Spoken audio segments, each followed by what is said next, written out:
Capítulo 276, Viejos amigos. Capítulo 276. Anterior la vida en la República Centroafricana, Meseta Azande. Mambre, una fortaleza construida según el terreno natural, puede parecer simple y desordenada con sus piedras amontonadas, pero cruzarla no es tarea fácil. Incluso Banfumukai podría no haberlo alcanzado. El pelotón sigue siendo aceptable y con algunas ametralladoras añadidas, quizás el 70% de los países africanos de la vida anterior no habrían tenido ninguna posibilidad. Este bastión militar fue construido por el ejército de la Ruta del Norte en África Oriental, y ahora un nutrido grupo de indígenas africanos pasaba por allí con sus pertenencias. En comparación con el ejército de la Ruta Sur, la campaña del ejército de la Ruta Norte fue bastante animada. Pasaron por el sur de Sudán del Sur y la meseta de Azande. La meseta de Azande está situada en África Central y sirve como divisoria de aguas entre la cuenca del Congo, la cuenca del Chad y la cuenca superior del Nilo.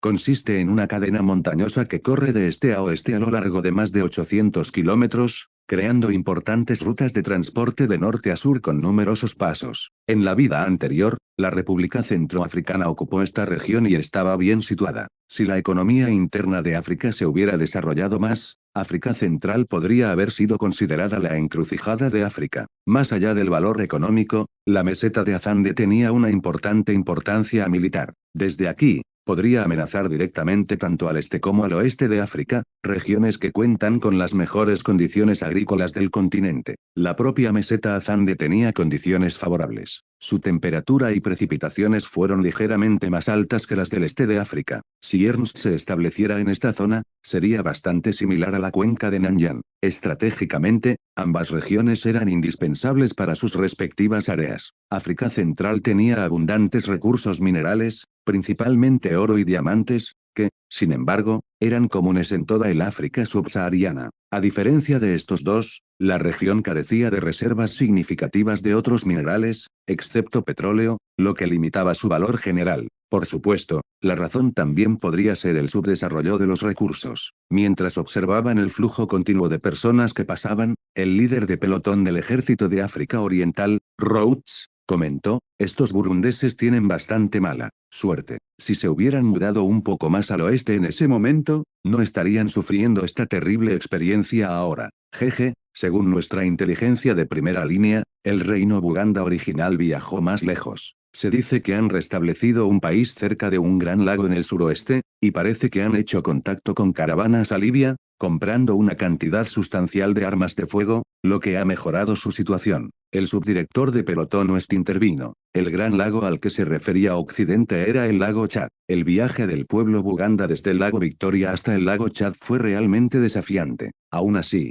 tuvo sus beneficios, particularmente al evitar el mismo destino que otras regiones de los Grandes Lagos. También se estaban produciendo migraciones secundarias en varias naciones indígenas, gracias a la migración anterior del pueblo Buganda. Musati mostró cierta previsión estratégica. Cuando estaba luchando en el noroeste, decidió dirigirse al oeste. Es poco probable que su hijo mayor, que desertó y se pasó a los egipcios, regrese. Salvo circunstancias imprevistas, no deberíamos tener que lidiar con él. Musati había sido el rey que huyó del reino de Buganda en ese momento, tomando un camino diferente al del príncipe Buganda. En cuanto al príncipe Buganda, inicialmente recibió un trato favorable por parte de los funcionarios sudaneses locales al llegar a Egipto. Aún así, tras la eliminación de la población Buganda en África Oriental, su valor diplomático había disminuido. El pueblo Buganda ya no era un frente unido y el príncipe Buganda había perdido su estatus real. Posteriormente, los egipcios lo expulsaron al desierto del Sahara,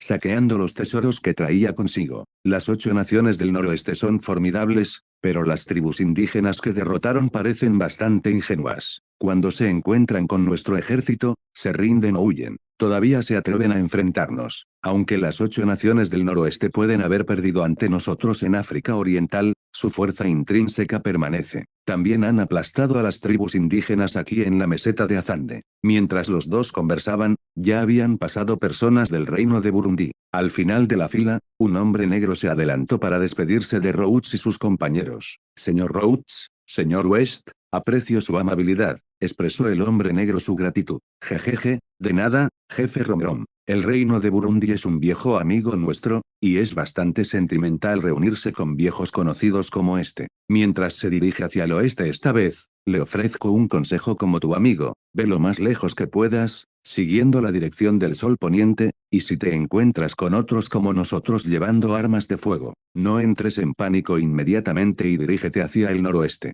Roach dio unas palmaditas en el arma que tenía en la mano. Rodas había participado en la campaña del noroeste, la primera conquista de África Oriental, que lo enfrentó a los burundeses. Por eso se refirió a los burundeses como viejos amigos y ofreció consejos a los nuevos reyes del reino de Burundi. La sugerencia de Roach fue bien intencionada, pero causó preocupación a Romrom. Él preguntó, ¿tu gente todavía está en el este? Por supuesto que no, pero están cerca, y puede que sea un poco más complicado lidiar con ellos que con los que has encontrado en el este de África. Solo recuerda que si te los encuentras, corre hacia el noroeste, pero no lo hagas. Preocúpate demasiado. Mientras no llegues a la orilla del mar, no los encontrarás. Roach se refería a otros colonos en la costa occidental de África, brindando una advertencia amistosa y ordenando a Romron que se dirigiera al noroeste, hacia el corazón de África Occidental. Señor Roach, gracias por su consejo. Guiaré a mi gente para que continúen hacia el noroeste. Adiós. Romron respondió y siguió este consejo, lo que llevó al reino de Burundi a migrar más al oeste y al sur,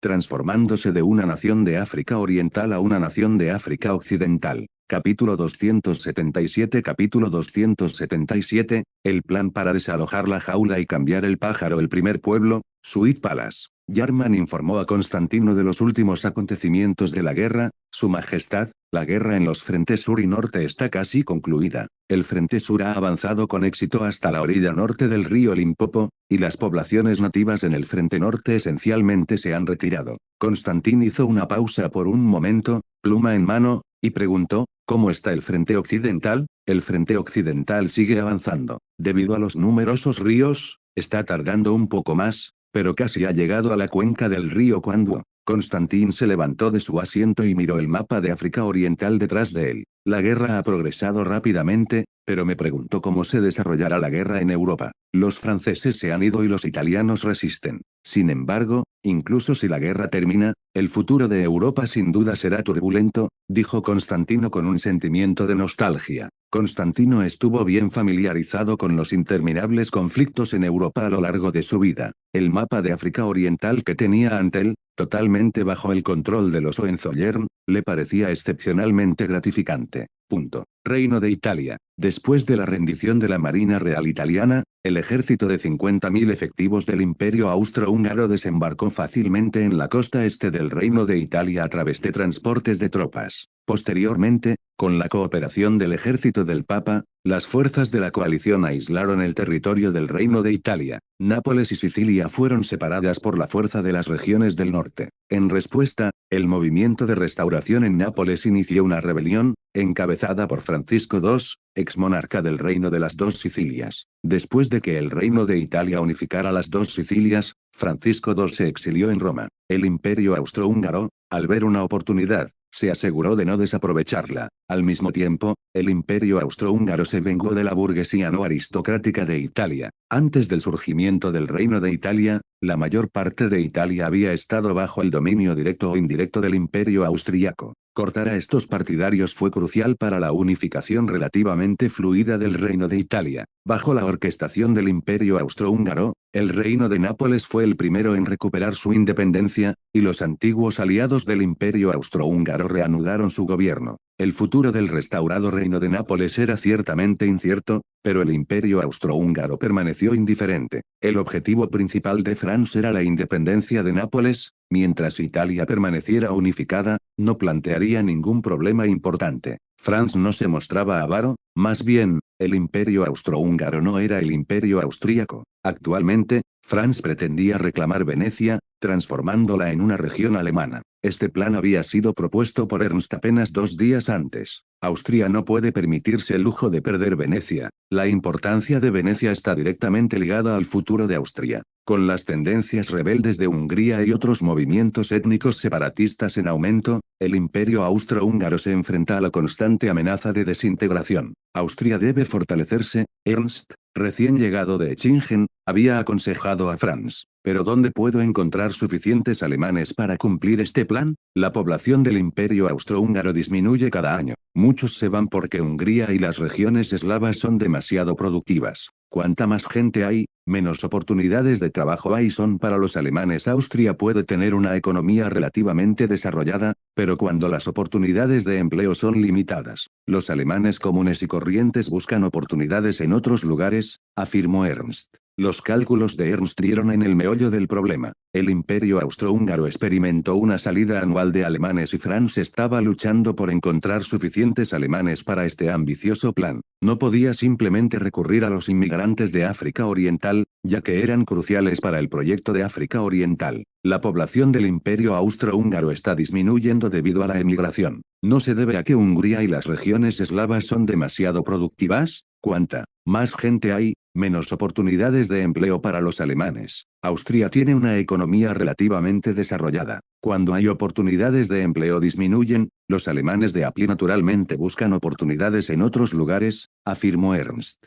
En esta guerra en curso, Italia está destinada a caer. Podemos reubicar rápidamente a los italianos del campo de Venecia al este de África. Soportaremos algunas dificultades en el este de África, pero en última instancia ayudará a Austria. Después de la guerra, Austria puede distribuir estas tierras a los soldados, y los soldados que poseen tierras naturalmente aumentarán la población alemana. El resultado final depende de sus elecciones. Franz encontró convincentes los argumentos de Ernst. Aunque tenía dudas, comprendía la terrible situación a la que se enfrentaba Austria. La gran población de Venecia, si bien era una ventaja, tenía el potencial de convertirse en una carga si no fuera predominantemente alemana. Tiene razón, pero no será fácil establecer la industria textil. El problema está en las materias primas. Pero si está dispuesto a intentarlo, adelante, respondió Franz. Las materias primas eran un desafío menor para África Oriental. La cosecha de algodón ya había comenzado en África Oriental y Ernst planeaba ampliar aún más el cultivo de algodón. No le preocupaban las materias primas, pero necesitaba mano de obra y equipo adicionales. Capítulo 278. Capítulo 278, más de 3.000 kilómetros. En la vida anterior, al suroeste de la República Democrática del Congo, a orillas del río Cuango, llegó el comandante del ejército de la Ruta Occidental, Merke, con el ejército de África Oriental y los súbditos de Msiri. El río Cuango es un afluente del río Congo y se origina en la meseta de Lunda en Angola. Finalmente desemboca en el río Kasai y luego en el río Congo. Esta región tenía una intrincada red de vías fluviales, importantes cambios de elevación y abundantes recursos hídricos. Los principales afluentes del río Kasai desde aguas arriba hasta aguas abajo incluyen el río Sankuru, el río Siwembe, el río Sikapa, el río Kwilu y el río Cuango. El río Cuango, que alguna vez marcó la frontera entre la República Democrática del Congo y Angola, ahora servía como frontera nacional para África Oriental. Hemos asegurado el control sobre la margen derecha del río Cuango y nuestro viaje concluye aquí. Gracias, señor Msiri, por su cooperación. De acuerdo con nuestro acuerdo previo,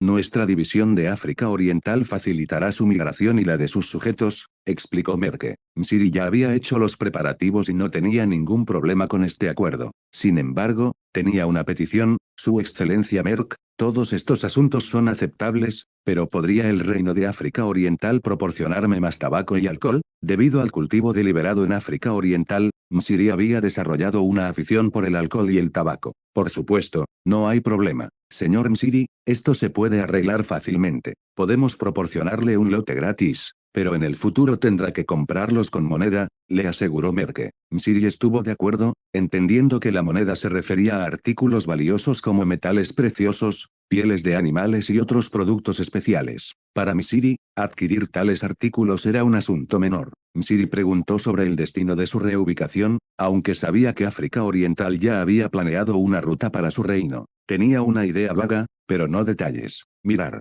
Merke extendió el mapa y señaló una ubicación, explicando la ruta. Esto es África Oriental. Estamos aquí ahora, y tu reino, Ni, está aquí. Viajarás hacia el este hasta llegar al área alrededor de este lago, Tanganyika. Desde allí, tomarás un barco, hasta Bujumbura, girarás hacia el noroeste y, finalmente, cruzarás el territorio del norte de África Oriental para llegar a esta región, que llamamos Camerún en África Oriental. Mientras Msiri examinaba el gran círculo que Merke había dibujado en el mapa, no pudo evitar sentirse sorprendido. Esto era diferente de la migración que había imaginado inicialmente, la distancia era mucho mayor. Las migraciones indígenas típicas de África a menudo se trasladaban de una zona a otra vecina. Sin embargo, la ruta migratoria trazada por Merke tomó un desvío, rodeando la selva tropical del Congo en un gran bucle. Aunque no estaba muy versado en mapas, Msiri había observado a Merke estudiándolos con frecuencia. Entendió algunos conceptos básicos. Msiri le preguntó una vez a Merke sobre el tamaño de su reino, y Merke señaló un pequeño punto en el mapa, comparándolo con África Oriental, que era significativamente más grande. Ahora, el viaje que tenía por delante parecía aún más desalentador. Sin embargo, la comida durante el viaje la proporcionaría África Oriental, por lo que a Msiri no le preocupaba demasiado la larga distancia. Hizo otra pregunta: ¿cómo es el medio ambiente en Camerún? ¿Es similar a aquí? Quizás un poco más lluvioso, pero no significativamente diferente en otros aspectos. El poder indígena local es bastante débil, por lo que probablemente te convertirás en su nuevo gobernante, respondió Merke. Al principio, Msiri se quedó perplejo. En ese caso, ¿por qué no tomaron esa zona del este de África? Merke se rió entre dientes. Jejeje, África Oriental ya está al límite. Todavía tenemos muchas tierras sin desarrollar y simplemente no tenemos la capacidad para gestionar una región tan lejana. Además, no podemos garantizar su seguridad allí. Usted es muy consciente del objetivo actual de África Oriental: someter a las poblaciones indígenas locales. Los medios empleados pueden ser bastante despiadados. Si no hubiera cooperado y mantenido una buena actitud desde el principio, podría haber corrido el mismo destino que ellos nativos que hemos encontrado antes. Migrar al norte también es una opción más segura, y no tendremos control directo sobre ustedes allí. Aunque sus palabras pueden parecer duras, son innegablemente precisas. Después de reflexionar un poco, Msiri se dio cuenta de que ser pragmático era la opción más inteligente. Confirmó un último detalle: señor Merke, ¿son realmente débiles los indígenas de Camerún? No me está engañando, ¿verdad? Merke le aseguró: eso es absolutamente cierto, señor Msiri. Usted ha comerciado antes en las praderas de África Oriental, por lo que conoce las condiciones de las tribus allí. Para ser honesto, el reino que ha creado representa la civilización. En comparación con esas tribus, la situación en Camerún es similar a la de las praderas de África Oriental en el pasado, y aunque posees armas de fuego, los nativos todavía usan lanzas y arcos. No hay duda de que tus mosquetes pueden derrotarlos fácilmente. Msiri empezó a sentirse más segura al escuchar las garantías de Merke. Con una unidad armada con armas de fuego, de miles, combinada con sus fuerzas nativas, que ascendían a miles, creía que podrían someter fácilmente a las poblaciones indígenas locales en Camerún. Hizo una última pregunta: una vez que mi reino se haya trasladado a Camerún, ¿cómo obtendré bienes del este de África? Merke explicó: es muy sencillo. Cuando llegue el momento, enviarán una caravana e informarán a nuestro personal fronterizo. Eso es todo. Estamos muy abiertos al comercio en el interior. Además, no olvide para mencionar tu propio nombre, no importa cómo lo mires, has hecho contribuciones significativas al este de África, por lo que tal vez recibas algunos descuentos. A diferencia de las regiones costeras cerradas del este de África. Capítulo 279, Plátano somalí. Capítulo 279. Con la margen derecha del río Congo asegurada por el ejército de la Ruta Occidental, África Oriental había logrado sus objetivos militares en la Tercera Guerra de Conquista, que marcó el final de esta campaña.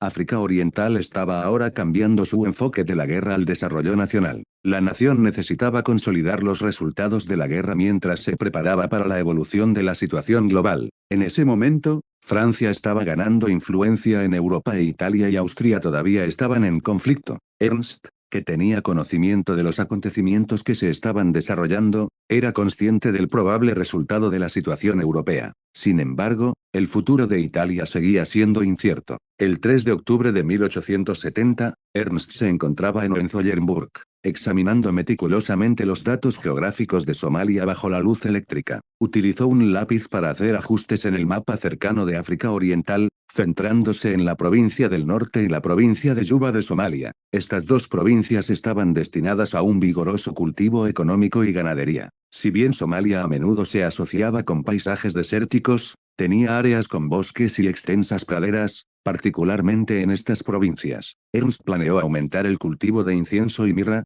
que ya eran productos muy buscados. Somalia tenía una rica historia de producción de especias y era un importante productor mundial de estas fragancias. Otro punto central fue la cría de animales, en particular la cría de camellos. Somalia tenía la población de camellos más grande del mundo en su vida anterior, seguida por el ganado vacuno y ovino. Aunque África Oriental tenía una demanda limitada de camellos, podían exportarse al norte de África y Oriente Medio. Ernst también estaba interesado en desarrollar la industria del cultivo de plátanos en Somalia. Si bien ya se cultivaban plátanos en la región, aún no se había establecido el cultivo comercial a gran escala. Los plátanos eran una fruta básica para la población local pero no se comercializaban. En su vida anterior, Somalia se había ganado el sobrenombre de reino bananero debido a su producción de plátanos de alta calidad. Los plátanos eran famosos por su dulzura excepcional, que a menudo se describe como un sabor a crema de vainilla. La industria bananera de Somalia había prosperado,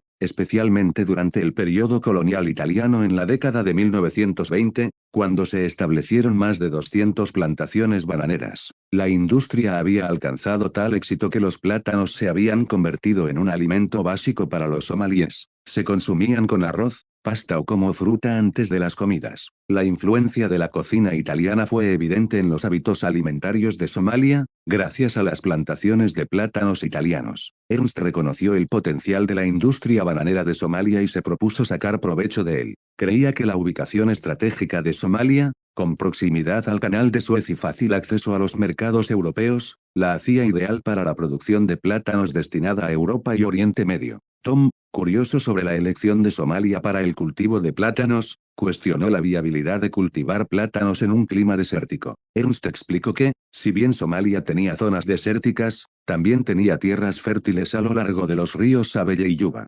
Estos ríos proporcionaban el riego necesario para el cultivo del plátano. El objetivo de Ernst era apuntar al mercado europeo, aprovechando la proximidad de Somalia a Europa y sus puertos accesibles. Reconoció que se podían importar plátanos de África Occidental a Europa, pero enfatizó la importancia de los mercados de Europa Central y Oriental, incluidos el Imperio Otomano, la Rusia zarista y el Imperio Austrohúngaro. Estas regiones, que carecían de productos tropicales, presentaban importantes oportunidades para las exportaciones de banano de África Oriental. Ernst estaba particularmente interesado en exportar plátanos a la Rusia zarista, un país con un clima predominantemente frío. Si bien la India estaba más cerca de la Rusia zarista, África Oriental ofrecía mejores ventajas de transporte, permitiendo la entrega de plátanos a través del Mar Negro a través del Canal de Suez para llegar a los puertos rusos. Capítulo 280. El astillero Bagamoyo y las guerras culturales. En Bagamoyo estaba en marcha la construcción del astillero Bagamoyo.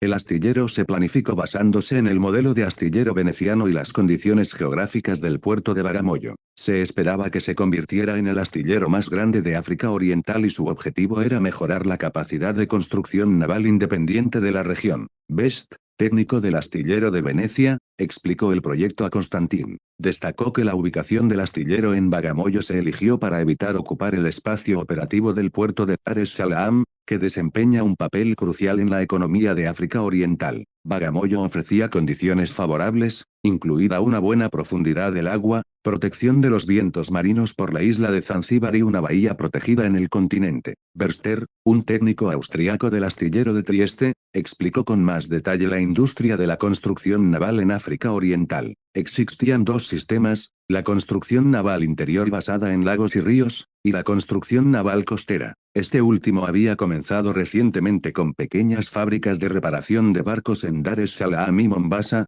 centrándose en el mantenimiento y la producción de pequeños barcos pesqueros de madera. Mogadiscio también tenía capacidad de construcción naval, pero estaba rezagada en tecnología. El plan de Ernst de copiar el astillero de Echingen al este de África tenía como objetivo abordar esta brecha tecnológica. El astillero de Bagamoyo había sido diseñado para incluir maquinaria avanzada y experiencia transferida desde el astillero de Venecia. Constantin preguntó sobre la clasificación mundial de los barcos producidos en el astillero Bagamoyo una vez terminado. Berster explicó que la tecnología probablemente estaría 2 generaciones por detrás de los astilleros europeos. El astillero de Bagamoyo esencialmente había replicado el astillero de Venecia, incluida su tecnología. Sin embargo, el astillero de Venecia se someterá a una modernización industrial con nuevos equipos y tecnología, lo que beneficiará a ambas regiones. El plan de Ernst también incluía reubicar a los trabajadores italianos del astillero de Venecia en África Oriental y al mismo tiempo reclutar a más alemanes de Austria para trabajar en Venecia. Esta estrategia tenía como objetivo aumentar la influencia austriaca en Venecia y reducir la influencia de la cultura italiana en la región. El objetivo final era una estrategia de guerra cultural para contrarrestar la expansión de la cultura italiana en el Imperio Austrohúngaro, bloqueando el centro de conexiones de Venecia y reemplazando lentamente a los italianos por compatriotas austriacos. Se podría reducir la huella cultural de los italianos en la costa este del mar Adriático. Esto fue visto como un esfuerzo a largo plazo para aliviar los conflictos étnicos en la región austriaca y alterar la influencia de la cultura italiana. Ernst creía que este enfoque sería beneficioso para las generaciones futuras de austriacos y ayudaría a mantener el equilibrio cultural dentro del imperio. Sin embargo, reconoció que tales acciones podrían enfrentar críticas desde perspectivas posmodernas, pero las vio como parte de una guerra cultural más amplia para remodelar las influencias culturales y mantener la estabilidad en el imperio austrohúngaro. Capítulo 281 Capítulo 281, Exportación de servicios laborales. Ernst sostenía una perspectiva que priorizaba el mantenimiento del orden social y la estabilidad en África Oriental.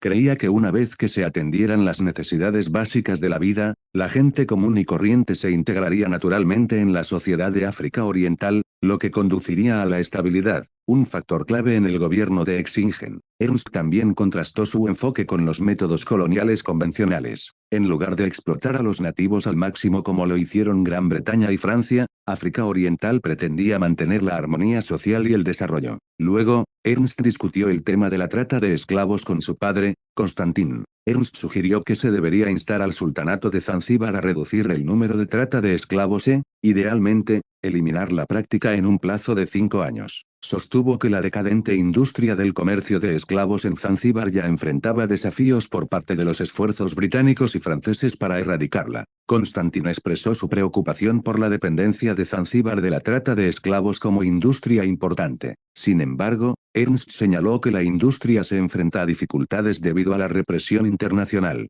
Hizo hincapié en que lo mejor para Zanzíbar era abandonar la trata de esclavos para evitar posibles conflictos con los británicos. África Oriental no quería que otras potencias coloniales interfirieran en la región. Ernst explicó que no se trataba de temer a los británicos, sino de evitar conflictos innecesarios que pudieran obstaculizar el desarrollo de África Oriental. Creía que África Oriental debería priorizar la construcción de su industria militar, lograr una producción independiente de armas y garantizar su integridad territorial para hacer frente a posibles amenazas desde diversas direcciones. Ernst también enfatizó la importancia de que África Oriental asimile y desarrolle las tierras recientemente anexadas, particularmente la meseta de Matabele, rica en recursos. Esta región era rica en hierro y carbón, recursos esenciales para el desarrollo industrial. Constantín se mostró sorprendido por estos planes, pero Ernst le aseguró que ya se estaban haciendo preparativos basándose en investigaciones preliminares. La conversación finalmente volvió a la cuestión de Zanzíbar. Constantín expresó su preocupación de que presionar demasiado en la cuestión de la trata de esclavos pudiera llevar a Zanzíbar a buscar el apoyo británico. Ernst propuso un enfoque sutil, sugiriendo que el sultanato de Zanzíbar podría cambiar la identidad de los traficantes de esclavos para convertirlos en empresas exportadoras de mano de obra y mejorar las condiciones en los barcos. De esta manera, podrían continuar con sus actividades alineándose con los nuevos tiempos. Constantín lo consideró innecesario, pero Ernst explicó que se trataba de una forma de vacunación. Permitió a África Oriental llegar a compromisos por adelantado y evitar posibles conflictos con los británicos. Si fuera necesario, África Oriental podría responder con la fuerza. Constantín apreció la perspectiva de Ernst y enfatizó que la paz requería un fuerte respaldo de la fuerza y que el miedo solo podía conducir a concesiones territoriales. Este espíritu se alineaba con los valores de la familia Hohenzollern. Capítulo 282 Capítulo 282, Avances en el Sultanato de Zanzíbar. En Zanzíbar, el joven sultán Seth expresó su preocupación al ministro de África Oriental, Lemons, respecto de la creciente presión para abolir la trata de esclavos. Aunque personalmente era indiferente, destacó la dependencia de muchos ministros y empresarios de Zanzíbar de este comercio para su sustento. Lemons aclaró que África Oriental no estaba obligando a Zanzíbar a poner fin al comercio de esclavos, sino que lo estaba defendiendo para el propio beneficio de Zanzíbar. Aclaró que Europa, particularmente Gran Bretaña y Francia, estaba prohibiendo progresivamente el comercio de esclavos, y que los británicos habían estado tomando medidas drásticas contra los barcos de esclavos en el Océano Índico. Se reconoció la presión global, pero expresó reservas sobre convencer a sus súbditos de que abandonen el altamente rentable comercio de esclavos. Luego, Lemons esbozó un plan integral para ayudar a Zanzíbar en la transición de la trata de esclavos a una industria de exportación de mano de obra más clandestina. El plan abarcaba los siguientes puntos clave. 1. Abolir formalmente la esclavitud a nivel legal en el sultanato de Zanzíbar, creando la impresión de que el sultanato ya no era una nación arraigada en la esclavitud. 2. Sustituir la trata de esclavos por empresas exportadoras de mano de obra legítima, acentuando que los trabajadores nacionales se dirigían al extranjero en busca de empleo. 3. Mejorar las condiciones de vida en los barcos de transporte laborales, asegurando que los trabajadores tuvieran ropa adecuada y un mínimo de espacio para moverse. 4. Establecer un sistema de registro de hogares para determinar las identidades de los ciudadanos de Zanzíbar. Lemons aseguró a SED que África Oriental ampliaría su apoyo en la implementación del sistema de registro de hogares. Sin embargo, admitió que algunos ciudadanos de Zanzíbar tenían doble o múltiple ciudadanía, lo que hacía complicado definir sus afiliaciones. SED se mantuvo escéptico acerca de que sus ministros aceptaran estos cambios, pero Lemons indicó que África Oriental garantizaría su cumplimiento. Subrayó que la trata de esclavos tenía que cesar y que las modificaciones propuestas permitirían a Zanzíbar mantener su rentabilidad y al mismo tiempo alinearse con las expectativas internacionales. Además, Lemons informó a SED que África Oriental fortalecería su guarnición en Zanzíbar e incluiría la isla en su sistema de defensa. Aclaró que esto tenía como objetivo principal salvaguardar a la región de amenazas externas y no apuntar al propio Zanzíbar. Tras los esfuerzos persuasivos de Lemons y la promesa de apoyo de África Oriental, el sultanato de Zanzíbar estuvo de acuerdo con todas las estipulaciones de África Oriental. Promulgaron disposiciones legales para abolir la esclavitud, declararon el fin de la trata de esclavos y permitieron a los antiguos esclavos celebrar acuerdos laborales con sus antiguos dueños. Además, pronto surgieron en Zanzíbar empresas laborales registradas, que pretendían ofrecer servicios laborales a otras regiones. Capítulo 283. Capítulo 283, Academia de Comando Militar de Teresia. Tras los pasos iniciales del sultanato de Zanzíbar hacia la abolición de la trata de esclavos, se estaban llevando a cabo cambios legales. En Echingen, el sol de primera hora de la mañana bañaba la ciudad a mitad de la montaña, debajo de Hohenzollernburg. Se había despejado temporalmente un vasto espacio abierto en medio de la vegetación circundante. Presentar armas. Auge, auge, auge. Saludo. Todos los instructores y estudiantes de la Academia Militar de Echingen, junto con Leopold, se habían reunido para una solemne ceremonia conmemorativa en honor a los estudiantes que habían perdido la vida en el campo de batalla franco-prusiano. El director Ernst presidió la construcción de un monumento y el ritual de ofrenda de tierra en honor a los caídos. Hoy es un día sombrío para nosotros. Nuestros estudiantes excepcionales, sus compañeros de armas, dieron sus vidas en el crisol de la guerra, sacrificándose por la causa de la unificación de Alemania. La Academia siempre recordará sus contribuciones y la familia Hohenzollern. Los tendremos en la más alta estima. Han demostrado ser soldados valientes. Su valentía. Ernst pronunció un sincero elogio, ofreciendo los mayores elogios a estos estudiantes caídos. Después de esta ceremonia descenderemos de la montaña. Ustedes aún tienen responsabilidades importantes y el futuro depara muchos desafíos, afirmó Ernst. Sí, directora. Por cierto, Heinrich se queda, en Hohenzollernburg. Ernst, Leopold y Heinrich se reunieron en la sala de estar. Heinrich, ¿de dónde es originaria tu familia?, preguntó Ernst. Originalmente, de Eixingen. Me refiero a antes de venir a Europa. Ah, eso sería el condado de Leiyang. Ya veo, condado de Leiyang, cerca de Yantai. Recuerdo el lugar cuando llegué aquí por primera vez. Sin embargo, de ahora en adelante, debes recordar que ahora eres alemán y que tus antepasados procedían del lejano oriente. Sí, director, lo tendré en cuenta, respondió Heinrich con determinación. Leopold, curioso, preguntó, ¿dónde está Leiyang? ¿Lo conoces, Ernst? Bueno, he oído hablar de ello. Como sabes, Eixingen mantiene conexiones comerciales en el lejano oriente, por lo que tengo cierto conocimiento de las ciudades de esa región. El tono de Leopold cambió. No importa, dejemos eso de lado. Discutamos los resultados en el campo de batalla. Sus estudiantes se desempeñaron excepcionalmente bien en esta guerra, especialmente Heinrich, quien demostró un liderazgo encomiable. En comparación con el ejército prusiano, la brigada Echingen con educación profesional mostró un desempeño notable. Esto es innegable. Las personas que han recibido educación militar generalmente tienen mejores resultados que sus homólogos. Lo único es que su entrenamiento fue más corto, lo que naturalmente contribuyó a su éxito, coincidió Ernst.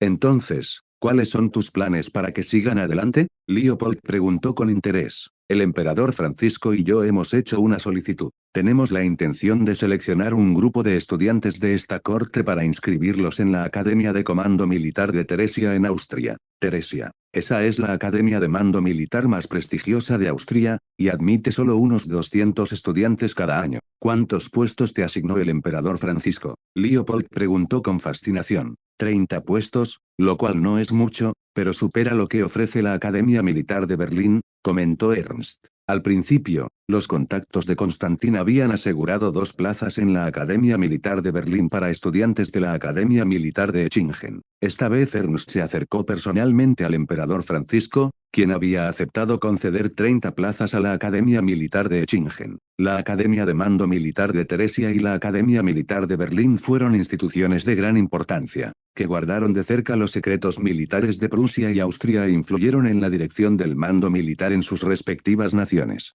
Por lo tanto, asignar estudiantes a estas academias fue un proceso complejo. 30 puestos pueden no ser suficientes. Los candidatos austriacos no reciben ese trato, bromeó Leopold a Ernst. Ernst restó importancia a la broma y explicó, no se trata de cantidad. Estos 30 individuos podrían impactar el futuro desarrollo militar de África Oriental y significar la influencia de Austria en la región. Es una cuestión de beneficio mutuo. Leopold intervino en tono de broma, si las cosas fueran así de sencillas. Su condición de yerno de la familia Habsburgo es muy útil. Ernst no hizo caso de las burlas y se centró en Heinrich. Entre esos 30 puestos, tengo la intención de reservarte uno, Heinrich. Después de tu admisión, necesitarás profundizar en los estudios militares y evaluar los pros y los contras de los conceptos militares prusianos y austriacos. En el futuro, planeo establece una academia militar en África Oriental y actualmente eres candidato para el puesto de director.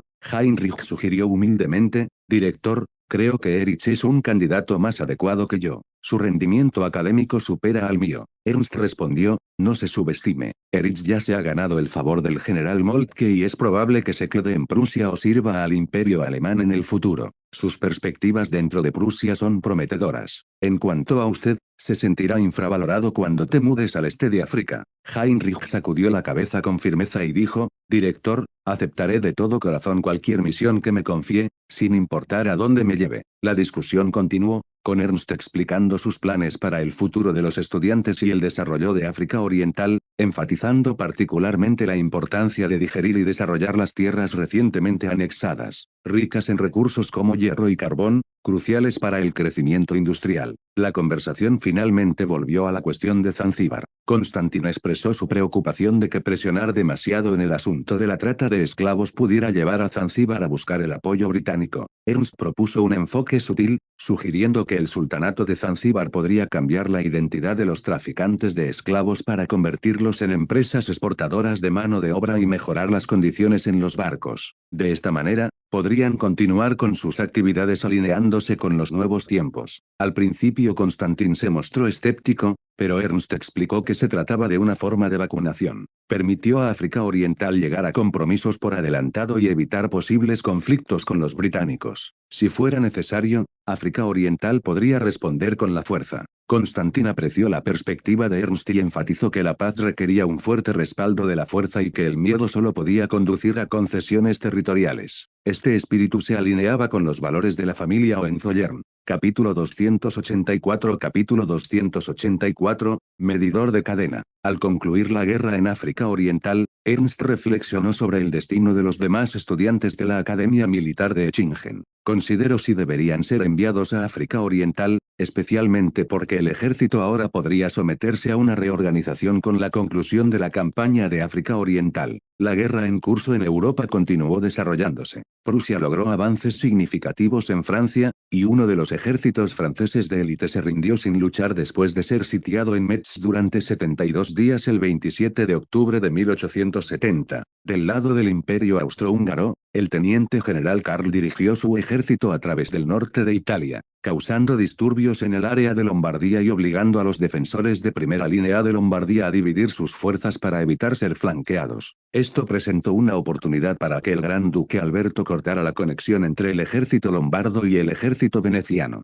Venecia se vio rodeada por el ejército austrohúngaro. Las fuerzas imperiales del gran duque Alberto gradualmente desgastaron a los defensores venecianos mediante un bloqueo, empujando a Venecia y a sus habitantes al borde del abismo. Fulton y Lisa, residentes de Venecia, enfrentaron la sombría realidad de la disminución del suministro de alimentos. La guerra había provocado un aumento de 13 veces en los precios de los alimentos y una grave escasez, dejando a muchas familias en una situación desesperada. Incluso la familia Ailaidi tuvo que vender su casa, y si no podían recaudar suficiente dinero, ellos también se enfrentarían a la hambruna. Fulton suspiró frustrado por los efectos devastadores de la guerra y consideró pedir un adelanto de su salario a su empleador, el señor Martin, que dirigía una fábrica textil. Mientras tanto, Murray llegó a la casa de Fulton a última hora de la noche y anunció su inminente salida de Venecia. Fulton se sorprendió y preguntó cómo Murray podía abandonar Venecia durante la ley marcial, dado que estaba rodeada por el ejército austrohúngaro en tierra y mar. Murray explicó que recibió la información del señor Winston, su ex jefe, quien dejaba Venecia hacia Paraguay y luego a Estados Unidos en busca de oportunidades. Winston había revelado que todavía había barcos en el mar que podían viajar, pero que solo los barcos pertenecientes a la Eschingen Trading Company podían entrar y salir libremente de Venecia debido a sus conexiones con el capital prusiano.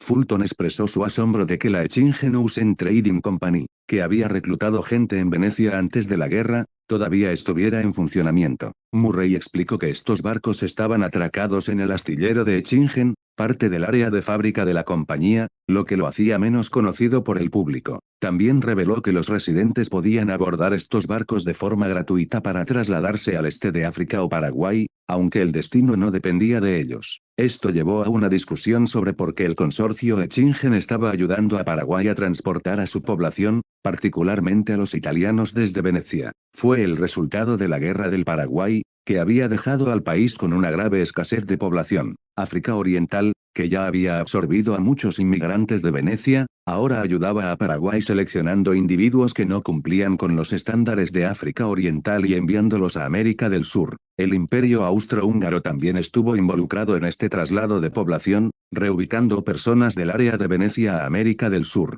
El gran duque Alberto estaba organizando activamente a las poblaciones agrícolas de los territorios ocupados y enviándolas a varios países de América del Sur. El Imperio Austrohúngaro acordó asumir algunos de los costos financieros asociados con el transporte de estas poblaciones a cambio de una parte de los intereses económicos de Paraguay, incluidos los derechos de desarrollo de tierras y recursos minerales. A pesar de los gastos involucrados, la motivación del Imperio Austrohúngaro fue en parte asegurarse el apoyo de Hungría prometiendo asignar tierras en Lombardía a Hungría, siempre y cuando no quedaran italianos en esas tierras. Esta medida fue estratégica, ya que tenía como objetivo debilitar la presencia italiana en la región, incluso si eso significaba utilizar métodos despiadados para desplazar a la población italiana. El reino de Cerdeña, por otro lado, tenía ciudadanos que huyeron de Italia a Francia y América para evitar la guerra. Estos refugiados italianos fueron organizados por el gobierno republicano francés y utilizados como carne de cañón para obstaculizar el avance de Prusia en el frente, una consecuencia sombría del conflicto en curso en Europa. Capítulo 285 Capítulo 285, Berlín, Mauser Arsenal. Dentro del arsenal de Eschingen en Berlín, el director Meine le estaba demostrando a Ernst el funcionamiento de dos rifles. Sobre la mesa estaban los rifles Dreiser utilizados por el ejército prusiano y los rifles Chasaipo capturados en el campo de batalla. Meine comenzó explicando las mejoras del rifle Chasaipo respecto al rifle Dreiser. Si bien el rifle Chasaipo tomó prestadas varias características del rifle Dreiser, solucionó algunas de sus deficiencias. Por ejemplo, el rifle Dreiser tuvo problemas con su sistema de bloqueo, lo que provocó fugas de gas que afectaron la eficacia de la pólvora y la velocidad de la bala. El rifle Chasaipo resolvió este problema usando un cerrojo sólido y agregando un anillo de sellado de goma, mejorando significativamente el sellado del gas, la velocidad de salida y el alcance. Además, La colocación del cebador en la bala de Chasaipo redujo las tasas de falla. Ernst estuvo de acuerdo en que el rifle Dreiser se había quedado obsoleto y necesitaba ser reemplazado. Informó a Maine de su intención de retirar la línea de producción de Dreiser y centrarse en el desarrollo de nuevas armas de fuego. Ernst reveló que ya se había puesto en contacto con colaboradores para este proyecto. Maine, curioso acerca de los colaboradores, preguntó a quién se refería Ernst. Ernst le preguntó si conocía a los hermanos Mauser del reino de Württemberg. Maine confirmó el conocimiento de los hermanos Mauser y de su padre, Anders Mauser, que era un renombrado armero en el arsenal real de Oberndorf-Württemberg. Explicó que los hermanos Mauser habían colaborado anteriormente con Samuel Norris en el rifle Mauser Norris, pero sus socios los habían expulsado. Ernst reconoció las dificultades pasadas de los hermanos Mauser pero mencionó que tenía la intención de colaborar con ellos. Compartió su plan para establecer el Berlin Mauser Arsenal y aclaró que respetaría su solicitud de conservar el nombre Mauser Arsenal para su pequeño taller. Maine expresó su preocupación sobre la capacidad de los hermanos Mauser para tener éxito, dados los desafíos que enfrentaron en el pasado. Sin embargo, Ernst sigue confiando en su potencial y destacó la importancia de dar una oportunidad a los jóvenes innovadores. Destacó que el arsenal de Echingen en Berlín se centraría en la investigación y el desarrollo de armas de fuego, mientras que las instalaciones de África Oriental servirían principalmente como una fábrica de procesamiento. La educación en África Oriental necesitaría desarrollarse más antes de poder apoyar las funciones de I+D. Ernst también expresó su determinación de seguir sirviendo al mercado de armas prusiano. Creía que incluso si otros países no encargaran sus rifles, el Reino de África Oriental apoyaría la nueva arma de fuego. Maine expresó un cauteloso acuerdo con el plan de Ernst, enfatizando la necesidad de una investigación y desarrollo cuidadosos en armas de fuego. Ernst le aseguró que confiaba en las capacidades de los hermanos Mauser, especialmente en un entorno de trabajo más avanzado. Cuando Maine preguntó si Ernst entendía las armas, Ernst admitió que confiaba en la intuición más que en la experiencia en armas de fuego. No obstante, seguía confiando en que los diseños de los hermanos Mauser, con el apoyo adecuado, conducirían al éxito en el desarrollo de armas de fuego. Capítulo 286 Capítulo 286, Transferencia de trabajadores. Ernst reconoció la dedicación de Maine al rigor y la precisión en el examen de armas de fuego. Hizo hincapié en que los más de 20 años de experiencia de Maine en la industria serían cruciales para respaldar el trabajo de diseño de los hermanos Mauser. Ernst confiaba en sus capacidades para mejorar el rifle Mauser Norris. En el lejano oriente, en la fábrica textil de Jiaozhou, el director Carlton se dirigió a los empleados durante una reunión de personal y les informó sobre las oportunidades de trabajar en África Oriental. A pesar de las condiciones favorables ofrecidas, incluida la comida, la vivienda y la opción de traer a sus familias, nadie expresó inicialmente interés en ir a África Oriental. Carlton explicó que, según las directivas de las autoridades superiores y la conexión de la fábrica con la familia real de Echingen, el traslado a África Oriental era obligatorio para algunos trabajadores. Para seleccionar a los que irían, se sortearía y los individuos elegidos y sus familias se reubicarían. Algunos empleados expresaron su preocupación por el trato y las condiciones de vida en África Oriental. Carlton les aseguró que su trato en África Oriental sería estable y rentable, con salarios más altos que en el lejano oriente. También señaló que el trato local ya superaba el estándar para empresas similares en la región. Cuando un trabajador preguntó por qué contrataban empleados del lejano oriente en lugar de su propio país, Carlton explicó que el trato era generoso para la población local pero estándar para los trabajadores nativos. Señaló que la gente de su país prefería otras industrias, por lo que contrataban en el lejano oriente.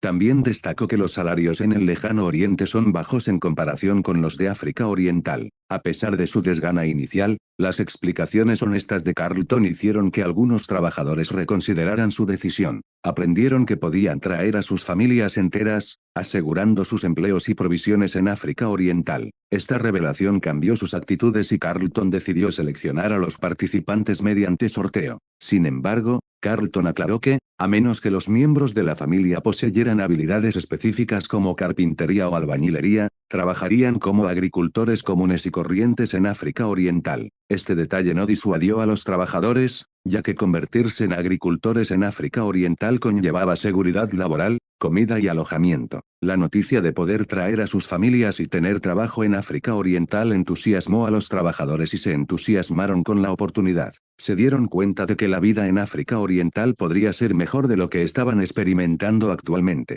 Finalmente, quedó claro que el Reino de África Oriental contrató trabajadores textiles del lejano oriente para compensar la creciente mano de obra italiana. La afluencia de italianos casi había convertido una fábrica textil planificada en Nairobi en una ciudad dominada por los italianos. Para abordar este problema, África Oriental se propuso equilibrar la fuerza laboral trayendo inmigrantes de otras regiones, como los empleados de la fábrica textil de Jiaozhou. Estos inmigrantes se integrarían con los trabajadores italianos de la fábrica. Capítulo 287, Escape al oeste. Capítulo 287. En Angola, cerca de Matala, el reino de Runda no había sido enteramente conquistado por África Oriental. La mayoría del pueblo Runda había escapado a la orilla occidental del río Cuango cuando se encontraron con el ejército de África Oriental, sufriendo relativamente pocas pérdidas. Matala era un bastión colonial portugués en Angola, conocido por su terreno llano y abundantes lluvias. Los portugueses establecieron grandes plantaciones en Matala, principalmente cultivando palmeras y café. Dos grandes plantaciones, propiedad de Oliveira y Lladros, dominaban la zona. Oliveira y Lladros, los propietarios de las plantaciones, estaban patrullando junto a sus plantaciones cuando notaron una afluencia de indígenas. Estas personas huían desde el este hacia Matala, un hecho extraño dado que los nativos habían huido anteriormente desde el este,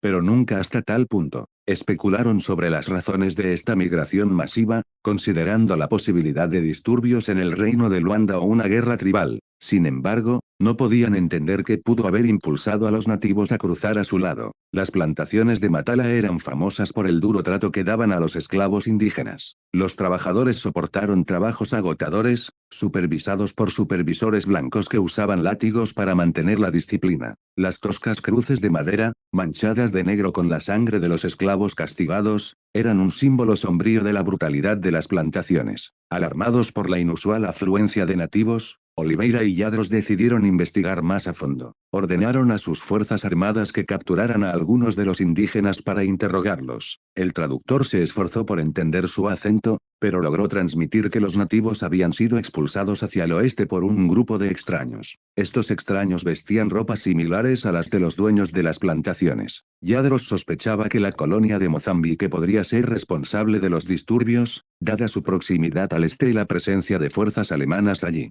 Oliveira dudaba de esta teoría, ya que la distancia desde Mozambique era considerable. Consideraron la posibilidad de que los pueblos indígenas no distinguieran entre los europeos y sus supervisores nativos, lo que dificultaba la identificación de los intrusos. Frustrados por la falta de información clara, decidieron enviar a alguien al reino de Runda para buscar respuestas del rey local. Sin embargo, los indígenas capturados, incapaces de proporcionar detalles específicos sobre los extraños, solo los describieron como monstruos de cara blanca que podían comerse a la gente. Esta siniestra descripción dejó a Oliveira y Lladros inquietos, y decidieron ejecutar a los cautivos colgándolos en cruces. El miedo a estos misteriosos recién llegados creció y Oliveira supo que tenían que investigar más en el reino de Runda para comprender mejor la situación. Capítulo 288. Capítulo 288, Nuevos ciudadanos de Nairobi. En Nairobi se había eliminado la última barrera que separaba a Angola, controlada por los portugueses, de África Oriental. Los portugueses en Angola desconocían la expansión de África Oriental debido a la falta de comunicación de noticias, dejando solo una conexión terrestre entre África Oriental y Mozambique. Nairobi, cuyo nombre significa un lugar fresco, era una ciudad moderna de estilo jardín caracterizada por árboles frondosos, flores, limpieza y tranquilidad. El agradable clima fue una de las razones por las que Ernst eligió el lugar para la fábrica textil. El clima primaveral de Nairobi durante todo el año proporcionó un mejor ambiente de trabajo para los trabajadores en una era sin aire acondicionado. Nairobi se había desarrollado rápidamente en términos de construcción urbana desde su creación, aunque solo tenía 2 años de existencia. Había llegado el primer grupo de inmigrantes venecianos y el alcalde de Nairobi les dio la bienvenida.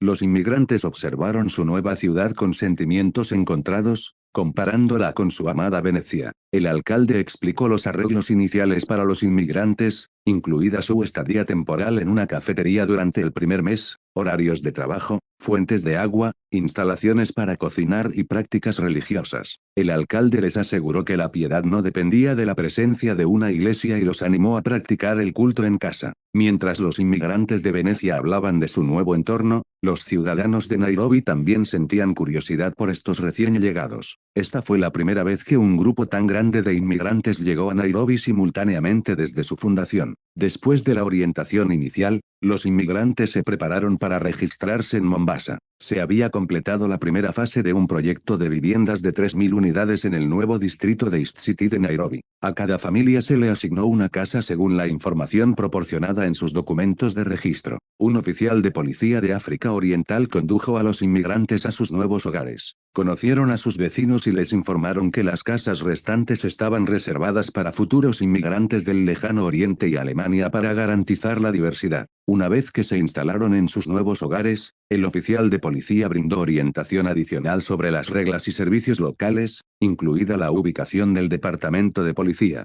los tableros de anuncios del gobierno de la ciudad y las regulaciones sobre eliminación de desechos. Con el primer grupo de inmigrantes integrado con éxito en Nairobi, la ciudad continuó creciendo y desarrollándose a medida que llegaban más recién llegados. Nota, este es el final de este capítulo. Capítulo 289, Enseñanza. Capítulo 289. La familia Abbott se instaló en su casa de estilo africano oriental, que presentaba características de la arquitectura alemana. Su escaso equipaje consistía en unas pocas prendas de vestir y su situación financiera era terrible, dejándolo solo con ropa remendada. Andrew fue asignado al primer dormitorio de la izquierda, Anleina al segundo dormitorio de la izquierda, mientras que el señor y la señora Abbott ocupaban el dormitorio de la derecha. La casa era más espaciosa de lo que esperaban, con una habitación más pequeña probablemente designada para la cocina, aunque aún no estaba equipada. En cuanto al saneamiento, el gobierno de África Oriental aún no había proporcionado baños individuales, por lo que los residentes tuvieron que utilizar baños públicos. Esto no era desconocido para los inmigrantes venecianos, ya que su propia higiene en la Venecia del siglo XVIII estaba lejos de ser ideal.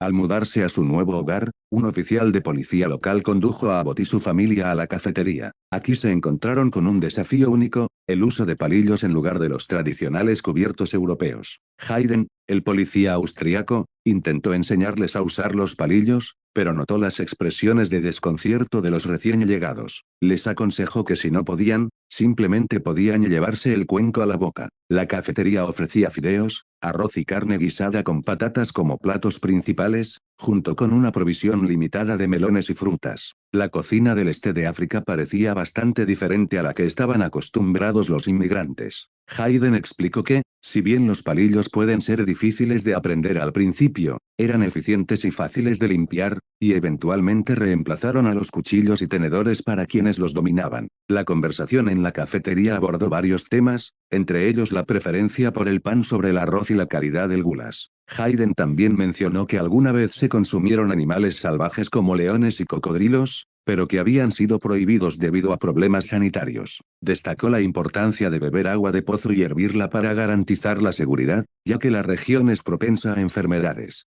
Hayden se tomó el tiempo para educar a los recién llegados sobre las regulaciones y leyes de África Oriental, así como importantes consejos de vida, para ayudarlos a adaptarse a su nuevo entorno. Nota, este es el final de este capítulo. Capítulo 290. Capítulo 290, algodón de fibra larga. Se esperaba que la población prevista de Nairobi alcanzara los 80.000 habitantes, sumando los 20.000 residentes existentes. Esta cifra estaba a punto de superar los 100.000, lo que la posicionaba para convertirse en la primera ciudad importante de África Oriental con tal población. La industria textil fue designada como el sector clave para sustentar a esta creciente población, y el algodón fue el principal cultivo comercial cultivado en las áreas agrícolas circundantes de Nairobi. Para ampliar su gama de productos, África Oriental pretendía introducir el algodón egipcio, específicamente la variedad de fibra larga, en los tramos superiores de los ríos de Somalia. El algodón egipcio, a menudo denominado platino, tenía una reputación distinguida en todo el mundo por su calidad superior. El algodón egipcio prosperó naturalmente en regiones con altas temperaturas y abundantes precipitaciones. Era más adecuado para el cultivo en sabanas, zonas templadas y regiones monzónicas tropicales. Con el avance de la tecnología de riego,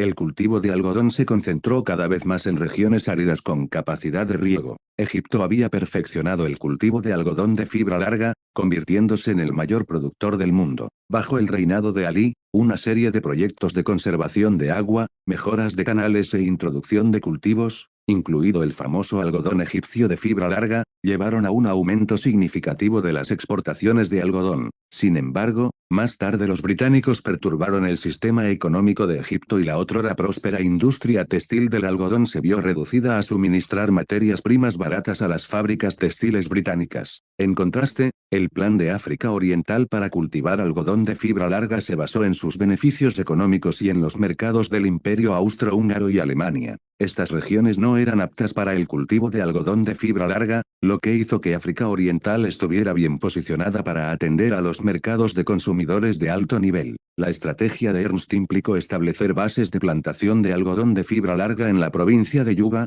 en el norte de Somalia. Después de la cosecha, el algodón se procesaría en Nairobi y se exportaría a Oriente Medio y Europa. La rica historia textil de Venecia aseguró que los inmigrantes venecianos tuvieran las habilidades técnicas necesarias para esta empresa. Además, Nairobi estaba estratégicamente ubicada cerca de las zonas de producción ganadera del norte de África Oriental, y los planes incluían la cría de ovejas en los pastizales de Kenia. Nairobi aspiraba a convertirse en el centro de las industrias textiles de algodón y lana en África Oriental, y la ciudad de Kisumu se centraba en los textiles de seda. Junto con Nairobi y Mombasa, estas ciudades formarían el centro de fabricación de la industria ligera de África Oriental. Si bien el Imperio Austrohúngaro aún no había apoyado plenamente el desarrollo de África Oriental debido a la guerra en curso, Venecia estaba desempeñando un papel al enviar un número significativo de trabajadores calificados para ayudar en los esfuerzos de desarrollo de varias ciudades de África Oriental. Se esperaba que a medida que las ciudades de África Oriental se desarrollaran, entrarían en una etapa de crecimiento demográfico negativo y sus atributos culturales italianos se asimilarían gradualmente a la cultura alemana dominante de la región.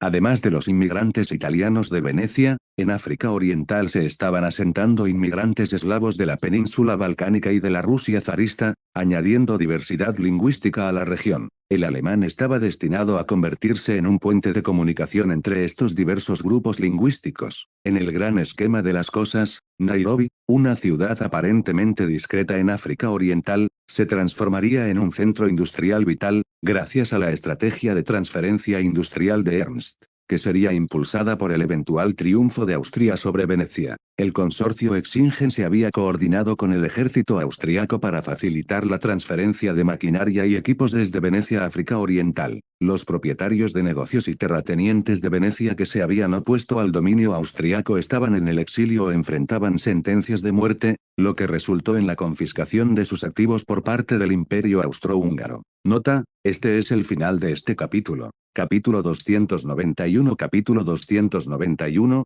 robando el país. En la provincia de Balonga, África Oriental, los soldados se encontraron con una serpiente arbórea verde africana mientras patrullaban. Aunque no era tan peligrosa como otras serpientes, aún así procedieron con precaución. La serpiente mamba negra, conocida por su agresividad, era una preocupación más importante en la región. De vuelta en Echingen, o en Zollernburg, Tom expresó su incertidumbre sobre la decisión de Ernst de importar talentos médicos del este. Sugirió que en su lugar podrían contratar profesionales médicos europeos. Tom estaba preocupado por el costo de este proyecto y las ideas poco convencionales de Ernst. Ernst explicó que la razón para reclutar talentos médicos de Oriente fue su larga historia de conocimientos médicos, que se habían transmitido sistemáticamente durante más de 3000 años. Si bien algunos podrían hacer mal uso de la etiqueta de la medicina china, muchos tenían experiencia genuina. Oriente tenía registros históricos y un patrimonio cultural que excedía a los de Europa, ya que la mayoría de los rollos de pergamino europeos se utilizaban para registrar la Biblia. Ernst creía que la extensa documentación histórica de la medicina oriental indicaba su eficacia. Aunque podría haber prácticas fraudulentas, la medicina oriental había sido probada y refinada durante milenios, lo que no podía descartarse fácilmente.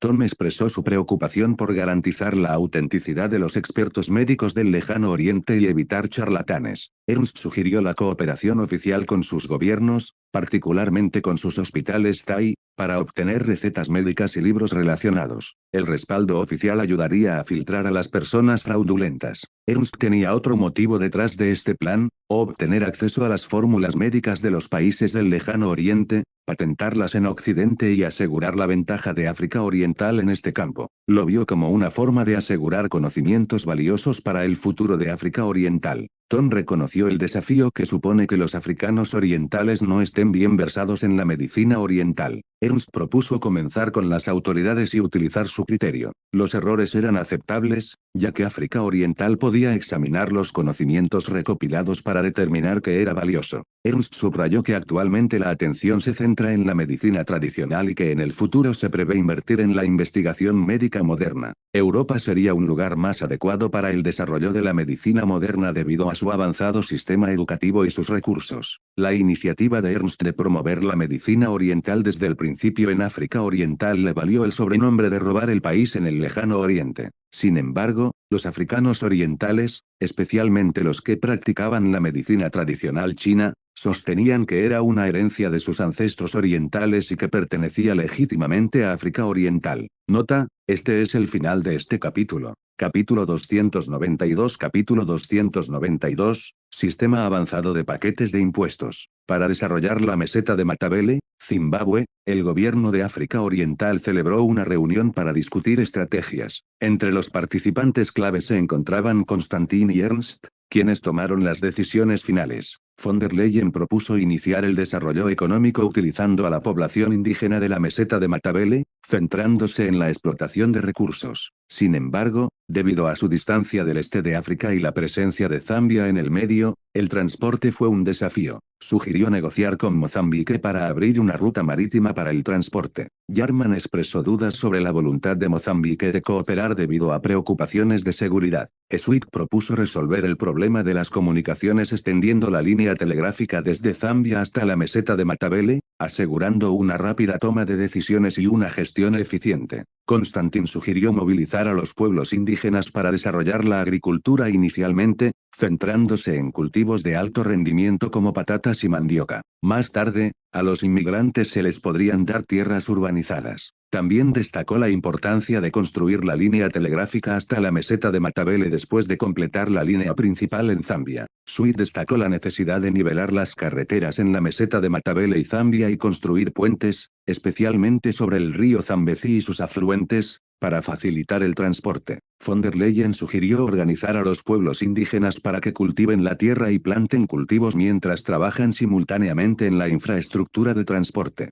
Este enfoque ayudaría a mantener los suministros de alimentos y proporcionaría una fuente de mano de obra cuando fuera necesario. Félix propuso controlar las poblaciones indígenas tanto mediante la fuerza militar como mediante incentivos económicos. Al mejorar la calidad de vida de ciertas tribus a través de productos industriales, podrían crear dependencia de los productos de África Oriental. África Oriental intercambiaría productos industriales por cereales, que se utilizarían para invertir en infraestructura de transporte, cerrando el círculo y aumentando la eficiencia de la gestión. África Oriental recaudó impuestos a los pueblos indígenas de manera similar al sistema de paquete tributario otomano. A los regímenes y tribus indígenas que aceptaron el dominio de África Oriental se les permitió continuar gobernando y recibieron una parte de los impuestos. África Oriental aseguró los intereses de la clase dominante indígena, reduciendo la resistencia local. Este sistema de subsidio fiscal tenía como objetivo apoyar temporalmente a los regímenes y tribus indígenas, permitiendo que África Oriental se centrara en el desarrollo. Sin embargo, África Oriental estaba preparada para futuros cambios, sabiendo que cuando los inmigrantes llegaran en grandes cantidades, llegaría el momento de gestionar y controlar a la población local de forma más asertiva. La estrategia de Félix implicó el uso de productos industriales para mejorar las vidas de las tribus indígenas de nivel superior, haciéndolas dependientes de los productos de África Oriental. Los recursos excedentes obtenidos de los propietarios y jefes de esclavos se invertirían en el desarrollo de infraestructura durante la temporada baja, y los pueblos indígenas tendrían que aceptar empleo en África Oriental para mantenerse. Este sistema tenía como objetivo reducir la resistencia entre las poblaciones indígenas, completar proyectos de infraestructura y reducir el costo de las tropas de guarnición. En última instancia,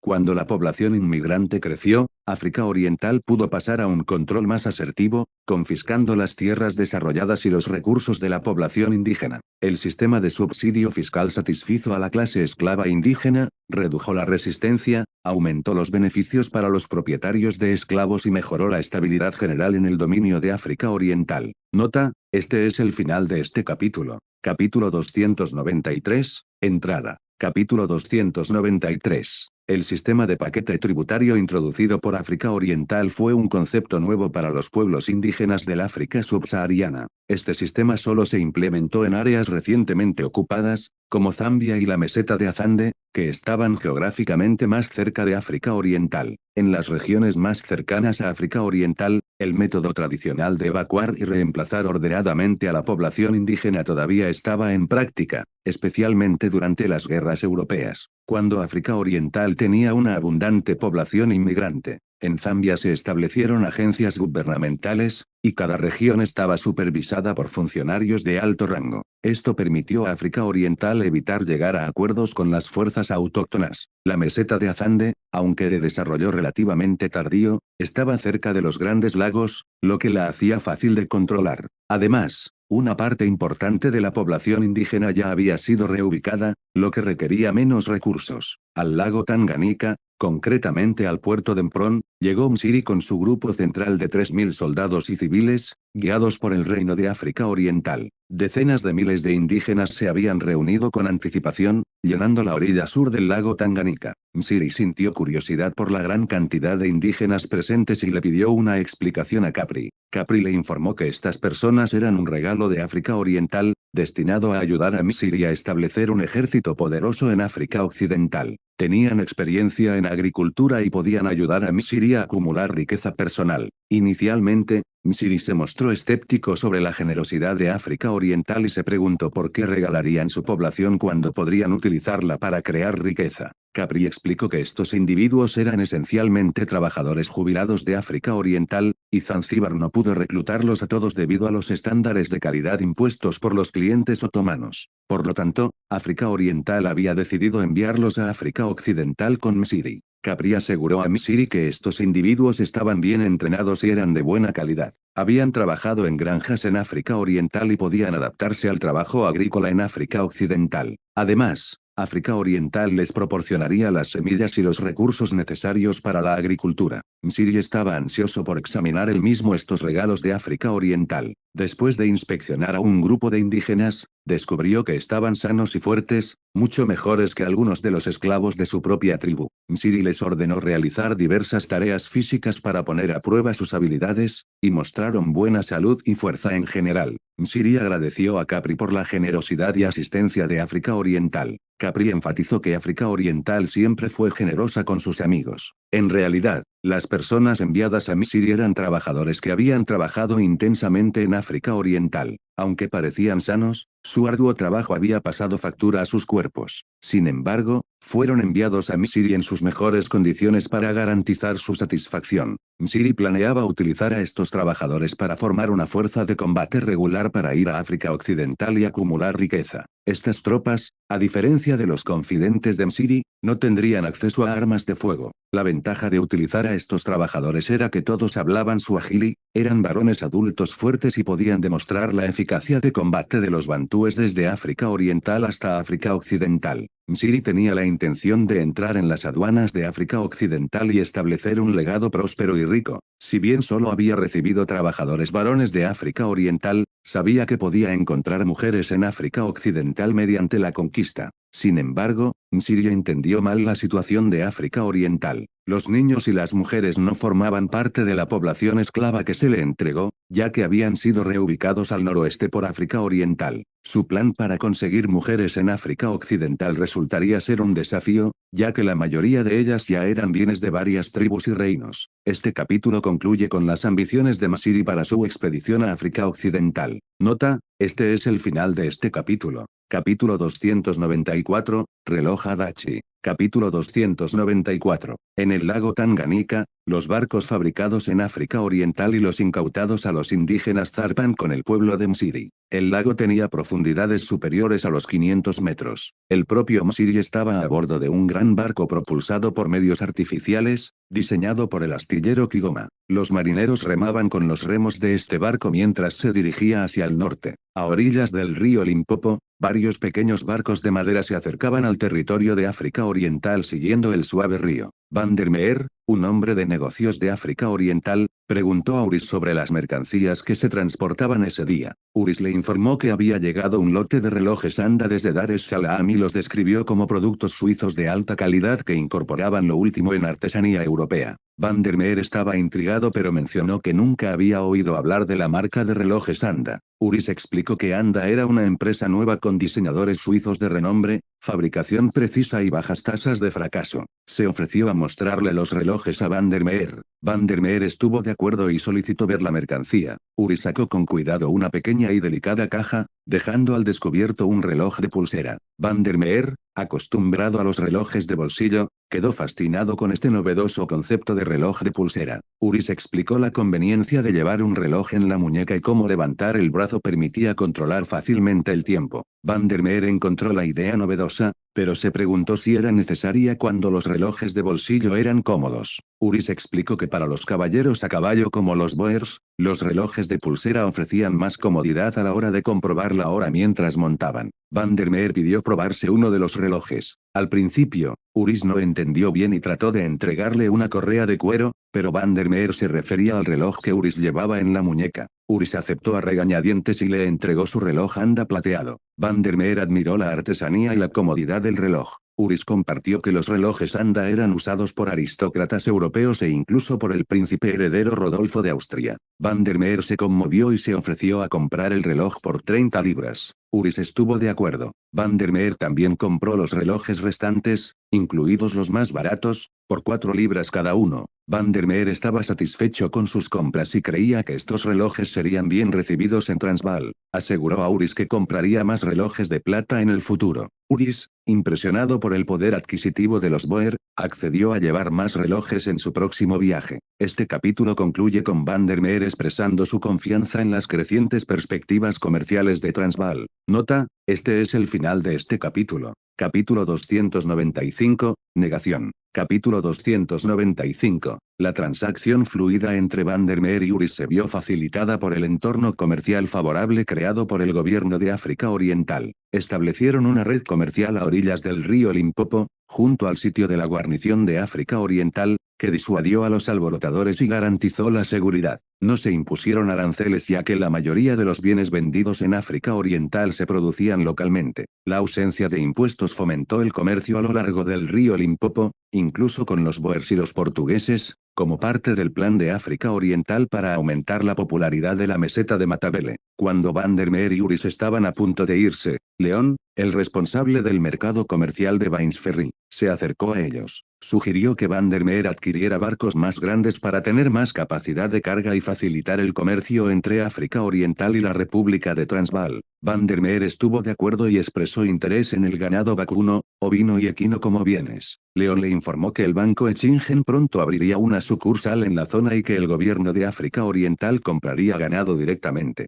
Van der Meer prometió cooperación futura y se fue a Transvaal, abandonando el mercado comercial de Weinsferry. León discutió con Uris la posibilidad de que el gobierno de la República de Transvaal limitara intencionalmente el éxito del mercado. Uris creía que era demasiado pronto para sacar conclusiones, ya que el mercado necesitaba tiempo para desarrollarse y la infraestructura de Weinsferry aún estaba incompleta. Mientras tanto, en Mozambique, el gobernador Gabriel recibió la noticia de que África Oriental había solicitado prestado un puerto en Mozambique. Rechazó la solicitud sin siquiera reunirse con diplomáticos de África Oriental, creyendo que África Oriental no representaba ninguna amenaza para el reino de Portugal. El gobernador Gabriel había asumido recientemente su cargo después de que el exgobernador fuera destituido debido a corrupción y mala gestión. Se centró en reorganizar el ejército de Mozambique y mejorar las capacidades militares. Gabriel dirigió personalmente la campaña para reconquistar el reino de Malawi y lo colocó con éxito bajo la administración de Mozambique. Gabriel creía que la incompetencia del exgobernador permitió a África Oriental explotar sus vulnerabilidades. Si bien el exgobernador tuvo sus defectos, también logró algunos resultados prácticos, como debilitar a las fuerzas indígenas durante la campaña de Malawi. Este capítulo concluye con Gabriel reconociendo que el ejército de Mozambique había mejorado bajo su liderazgo pero que tenía mucho trabajo por delante. Nota, este es el final de este capítulo. Capítulo 296. Capítulo 296, tomando Venecia. En diciembre, el gran duque Alberto, comandante supremo del Imperio Austrohúngaro, inició la batalla final contra el Reino de Italia. Venecia había sido asediada durante varios meses y su población había disminuido significativamente. Muchos habían huido al este de África o a otros lugares. El Imperio Austrohúngaro decidió que era hora de poner fin al conflicto, ya que se habían logrado los objetivos generales. Las fuerzas austrohúngaras lanzaron una ofensiva a gran escala, bombardeando las defensas de la ciudad de Venecia con artillería pesada. En la región de Lombardía también iniciaron una ofensiva a gran escala. La fuerza expedicionaria que anteriormente se había desviado de regreso a Tierra Santa y el ejército del Estado Santo avanzó hacia Florencia una vez más. El reino de Nápoles no jugó un papel importante en esta ofensiva,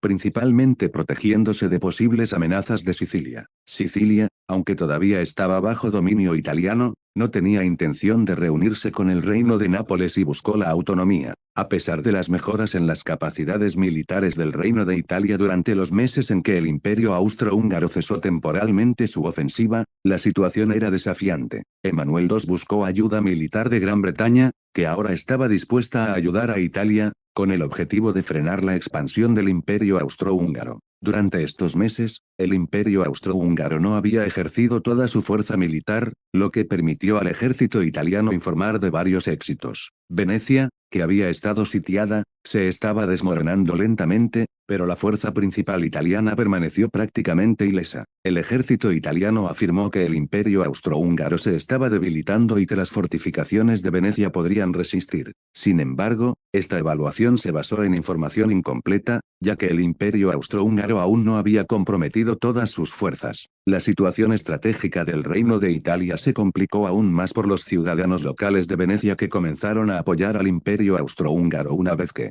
los ciudadanos venecianos, hartos de la explotación y de los funcionarios corruptos del Reino de Italia, ayudaron al ejército austrohúngaro e incluso lucharon contra las tropas italianas. Esta lucha interna contribuyó a la rápida caída de Venecia ante las fuerzas austrohúngaras. La entrada del Imperio Austrohúngaro en Venecia, con la ayuda de los ciudadanos locales, condujo a la captura de la ciudad, asestando un duro golpe al Reino de Italia. Nota, este es el final del capítulo. Capítulo 297. Capítulo 297, intercambio del ejército. En Trieste, adyacente a Venecia, la guerra en Italia ha creado un auge económico único. Varias fábricas, incluida la empresa procesadora de alimentos Exingen, aumentaron su producción de suministros militares para satisfacer las demandas de la guerra en curso. Estos suministros fueron luego transportados a Venecia y el Vaticano por mar, manteniendo el puerto de Trieste lleno de actividad. Los graduados de la Academia Militar de Exingen, que habían llegado a Trieste desde la región de Exingen, se preparaban para partir hacia África Oriental. A excepción de 30 estudiantes que se dirigieron a la Academia de Mando Militar Austria Teresia para continuar sus estudios, el resto de los graduados estuvieron presentes. Ernst, el director de la academia, despidió personalmente a los estudiantes de Exingen que estaban a punto de emprender su viaje al este de África. No hubo una ceremonia elaborada, pero Ernst se dirigió a ellos con algunas palabras de aliento en el muelle. Ernst enfatizó la importancia de su misión, que era mejorar la comprensión teórica de la guerra moderna en el ejército de África Oriental y acelerar su modernización. Destacó que, si bien el ejército de África Oriental había enfrentado desafíos de las fuerzas locales y un entorno hostil, había adquirido una experiencia significativa en el manejo de tácticas guerrilleras. Ernst instó a los estudiantes a adaptarse a las condiciones locales y analizar minuciosamente a sus enemigos potenciales. Después de esta breve despedida, los 70 graduados de la Academia Militar de Exingen abordaron barcos, listos para iniciar una importante reforma en el ejército del Reino de África Oriental. Su misión era modernizar la fuerza principal del ejército y ayudarla a adaptarse a la naturaleza cambiante de la guerra en África Oriental. Mientras tanto,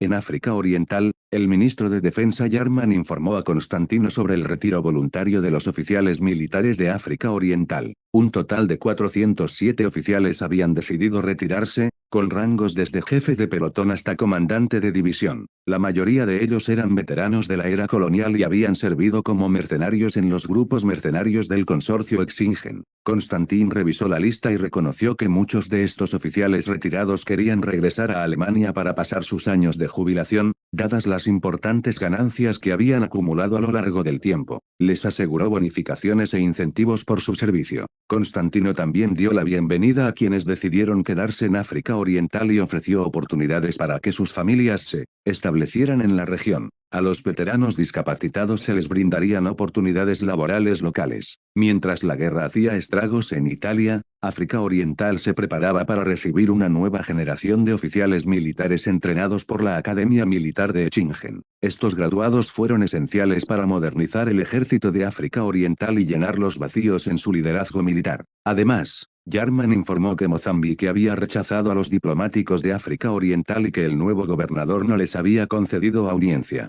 Se decía que este gobernador, que tenía experiencia militar en el ejército continental portugués, era capaz y recientemente había llevado a Mozambique a derrotar a los restos del reino de Malawi. Constantino expresó preocupación por este acontecimiento y ordenó una mayor vigilancia a lo largo de la frontera con Mozambique. La rápida expansión de África Oriental probablemente había generado preocupación en Mozambique, y África Oriental necesitaba seguir de cerca la situación. Nota, este es el final del capítulo. Capítulo 298. Capítulo 298, Jardín de Plátanos. En la provincia norte de África Oriental, el plan de desarrollo agrícola centrado en el río Sabelle comenzó a tomar forma. Somalia, con tierra cultivable limitada en comparación con otras regiones de África Oriental, había estado anteriormente fuertemente influenciada por la cultura árabe, lo que resultó en una alta tasa de tierra ya cultivada. Los agricultores de la provincia del norte comenzaron su trabajo temprano en la fresca mañana bajo la dirección de los jefes de las aldeas, organizados para desarrollar el potencial agrícola de la zona. Cuando salió el sol, proyectando su resplandor rojo sobre el ancho río Sabelle, el paisaje a lo largo de sus orillas se parecía al del río Nilo. El río serpenteaba a través del paisaje, flanqueado por exuberantes tierras de cultivo a ambos lados, creando una escena pintoresca. En Bar Village, un experto en cultivo de plátanos de Jamaica llamado Acrylic guiaba la planificación de las plantaciones de plátanos en el curso bajo del río Sabelle. La variedad de plátano introducida en África Oriental fue la Grand Mac Banana, popular en el Caribe por su excepcional dulzura y riqueza. Ernst, aunque personalmente no era aficionado a lo dulce, reconoció el atractivo generalizado de los plátanos dulces en Europa y América durante esta época. El plátano Gros Michel, bastante dulce en sí mismo, se vio realzado aún más por el clima de Somalia, dando como resultado Grand Mac bananas excepcionalmente dulces. Su piel gruesa los hacía adecuados para el transporte y almacenamiento a largas distancias, lo que contribuía a su popularidad. Acrylic, nacido en una familia de agricultores jamaiquinos, tenía una amplia experiencia en el cultivo de plátanos Gros Michel. El jefe de la aldea de Bar, Jan, expresó algunas dudas sobre la viabilidad del cultivo de plátanos en la zona debido a su origen húngaro y su falta de experiencia en desiertos y oasis. Acrylic lo tranquilizó explicándole que con un suministro adecuado de agua del río Sabelle y el clima local, el cultivo de plátanos debería ser viable. Destacó que el clima en Somalia era similar al del Caribe, lo que lo hacía propicio para el cultivo de plátanos dulces. Acrylic destacó que las condiciones locales eran adecuadas y que los plátanos cultivados allí encontrarían un mercado. Jan confesó que su experiencia le había llevado a tener cierto escepticismo sobre el cultivo del banano, pero que ahora estaba más abierto a la idea. Acrylic compartió que sin su educación y exposición a diferentes regiones, podría haber tenido dudas similares. Nacido en una familia de agricultores jamaicanos, Acrylic tuvo la suerte de recibir educación en Francia, lo que amplió su perspectiva. Jan preguntó sobre las diferencias entre la plantación de banano en Somalia y Jamaica. Acrylic explicó que si bien ambos lugares podrían sustentar el cultivo de plátanos, el clima de Somalia requería menos atención al drenaje debido a sus condiciones estables y áridas. Jamaica, por otra parte, requirió un buen drenaje debido a las fuertes lluvias, especialmente durante los huracanes. El debate aclaró que, si bien algunos sistemas de drenaje podrían ser necesarios, el clima de Somalia era en general favorable para el cultivo del banano. La construcción de canales de agua para desviar el agua de los ríos para el riego fue una de las estrategias adoptadas por pueblos como Bar. Los canales también permitirían el drenaje cuando fuera necesario, aunque eso era menos probable debido al clima seco de Somalia. A medida que el cultivo del banano se arraigó a lo largo del río Sabelle, los canales atravesaron el paisaje, suministrando agua a los campos. Los canales penetraron en la llanura de Benadir, el único terreno estrictamente llano de África aparte de la llanura de Mozambique. La llanura de Benadir cubría un área de aproximadamente 270.000 kilómetros cuadrados y era donde fluían los ríos Sabelle y Yuba. El plan de desarrollo agrícola para la provincia del norte y la provincia de Yuba se centró en cultivos comerciales más que en cultivos alimentarios. El razonamiento de Ernst fue que estas provincias tenían tierras cultivables limitadas y precipitaciones insuficientes para el cultivo extensivo de cultivos alimentarios. En cambio, se especializarían en cultivos comerciales, como plátanos, incienso y mirra, que podrían transportarse eficientemente desde las regiones centrales del sur de África Oriental. Además, esta estrategia aseguró que estas provincias del norte siguieran siendo económicamente dependientes de la región central de África Oriental. Al centrarse en cultivos comerciales y no competir con las regiones del sur en la producción de alimentos, las provincias del norte mantuvieron su papel en el ecosistema económico. Además, este enfoque ayudó a proteger la frágil ecología local en el ambiente árido de Somalia. Si bien la ecología de Somalia era delicada, era más resistente que muchas regiones de Oriente Medio y el norte de África debido a la presencia de dos ríos principales. El desarrollo de las tierras cultivadas en Somalia siguió siendo limitado y el plan del gobierno de África Oriental tenía como objetivo aumentar las tierras cultivadas existentes en solo un 20%. Este enfoque cauteloso fue esencial para evitar la deforestación excesiva y la degradación de la tierra, ya que convertir la tierra para la agricultura era más fácil que restaurarla a su estado natural una vez que se convertía en desierto. Bar Village, situada cerca de Mogadishu, desempeñó un papel clave en las zonas de producción de plátanos del este de África. Los aldeanos trabajaron diligentemente, nivelando y restaurando la tierra del antiguo sultanato Jeredi, reparando la infraestructura hídrica y esforzándose por restablecer la producción agrícola local lo antes posible.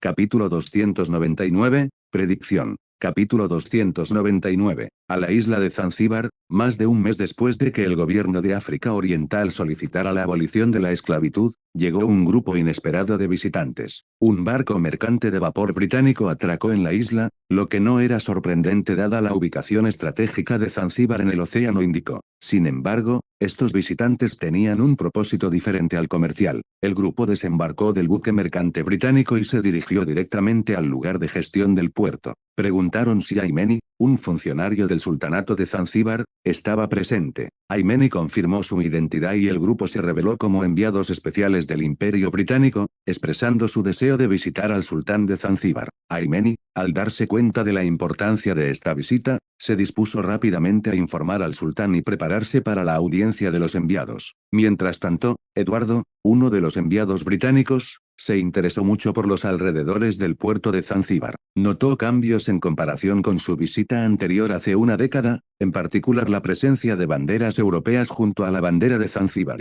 Ekaramu, subdirector de Zanzíbar Port Sudan, explicó que estas banderas representaban el Reino de África Oriental, un estado amigo de Zanzíbar, y mencionó que el príncipe Constantino de la familia Hohenzollern en Europa gobernaba este reino. A Edward le divirtió un poco el interés de los alemanes en la agricultura, especialmente teniendo en cuenta los informes de sus actividades agrícolas en Estados Unidos. No estaba particularmente interesado en el Reino de África Oriental, ya que lo consideraba una nación pequeña e insignificante. Eduardo también destacó la mejora en la organización y regularidad del ejército del sultanato de Zanzíbar, que parecía haber adoptado características europeas. Notó la presencia de un fuerte bien construido, que contrastaba con su estado ruinoso anterior, y Ekaramu explicó que el fuerte fue construido por el Reino de África Oriental. Edward comentó sarcásticamente sobre la relación de Zanzíbar con África Oriental, sugiriendo que Zanzíbar se había subordinado a sus amigos. Señaló que Zanzíbar incluso había confiado la defensa de su puerto a los africanos orientales. Ekaramu no tuvo más remedio que reconocer esta situación y explicó que Zanzíbar tenía opciones limitadas y tenía que cooperar con África Oriental. Cualquier resistencia podría tener consecuencias desfavorables. Eduardo comentó además sobre el reino de África Oriental, expresando su falta de interés e insinuando que era intrascendente en el gran esquema de las cosas. Aimeni regresó con noticias de la visita de los enviados británicos y los invitó al palacio de Zanzíbar. Eduardo se presentó y, en un tono moralmente justo,